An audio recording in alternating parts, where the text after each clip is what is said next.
갈수록 태산이라더니 점입 가경입니다. 김건희 여사 공천 개입 의혹의 핵심임을 명태균 씨의 새치 혀끝에 윤석열 정권의 명운이 걸려 있는 듯한 형국입니다. 최순실에 놀아나던 박근혜 정권의 악몽이 떠오릅니다. 자고 나면 명태균 씨의 새로운 공천 개입 증거들이 터져나오고 명 씨의 폭로도 이어지고 있습니다. 김영선 전 의원이 2020년 경남 창원시에 낸 변호사 사무실 주소가 명 씨가 운영했던 미래한국연구소와 같았다는 것으로 드러났습니다. 게다가 당시 미래한국연구소장은 김영선 전 의원의 친척이자 보좌관을 지낸 측근 김모 씨인데, 김 씨는 명태균 씨가 운영한 시사경남이란 인터넷 신문 겸 여론조사 업체의 보도국장으로 일했던 인물입니다.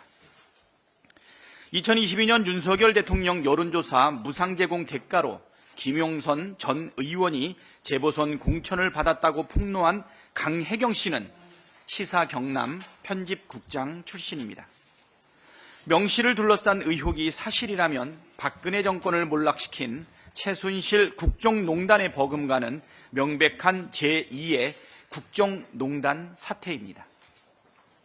화들짝 놀란 대통령실이 윤석열 대통령은 명 씨와 소통을 끊었다고 해명했지만, 명 씨는 최근 언론과 잇따른 인터뷰에서 윤석열 대통령 취임 이후에도 통화와 텔레그램으로 연락했다. 대선 때 내가 한 일을 알면 모두 자빠질 것이다. 내가 구속되면 한 달 안에 정권이 무너진다는 등 추가 폭로를 이어가고 있고, 김건희 여사와 나눈 텔레그램 대화가 더 있다는 암시를 하기도 했습니다. 대통령실의 대응이 전례 없이 소극적이라는 점도 의문을 자아냅니다. 대통령실의 해명대로라면 명태균 씨가 거짓말을 하고 있다는 건데, 윤석열 대통령과 김건희 여사에 대한 노골적인 협박과 허위 사실로 명예훼손을 하고 있는 명 씨를 왜 가만두는지 참으로 의문입니다. 언론인에 대해선 법적 조치를 남발하면서 왜 비선 실세라는 말이 나오는 명태균 씨와 천공에 대해서는 별다른 법적 조치를 취하지 않습니까? 명태균 씨와 천공이 실제로 비선 실세가 맞기 때문입니까? 아니면 수사 과정에서 그동안 드러나지 않았던 추악한 사실들이 추가로 폭로될까 걱정하는 것입니까? 이 와중에 윤석열 대통령은 싱가포르 언론과의 인터뷰에서 여소야대 정국과 낮은 지지율이 개혁의 장애다. 국정 기조엔 변화가 없다고 말했습니다.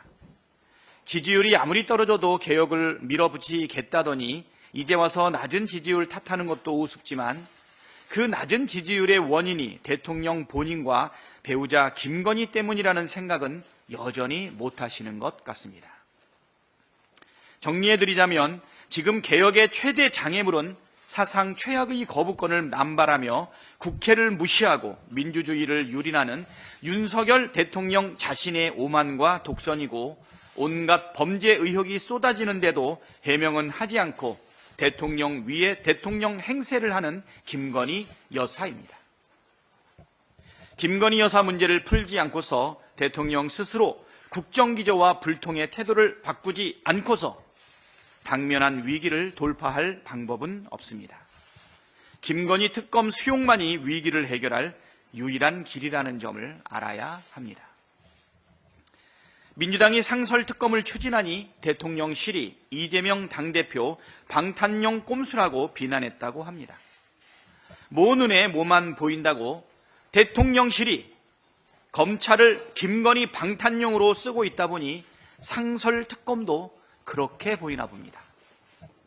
윤석열 정권의 정치검찰은 그동안 김건희 여사 명품백 불기소, 코바나 컨텐츠 대가성 협찬 무혐의, 양평공흥지구 특혜 무혐의, 아크로비스타 뇌물 의혹 불기소 등 오로지 김건희 방탄의 혈안이었습니다. 검찰이 해야 할 일을 제대로 안 하고 범죄 의혹들을 덮고만 있으니 특검을 해서 진실을 밝히자는 것이고, 대통령이 특검을 계속 거부하니 국회법에 있는 상설특검이라도 하자는 것입니다. 도둑이 재발저리는 게 아니라면 비난할 아무런 이유가 없습니다. 오히려 반대하면 할수록 반드시 감춰야 할 구린 것들이 잔뜩 있다는 소리로 들립니다. 떳떳하다면 국회에서 의결되는 대로 특검과 상설특검을 조용히 수용하시기 바랍니다.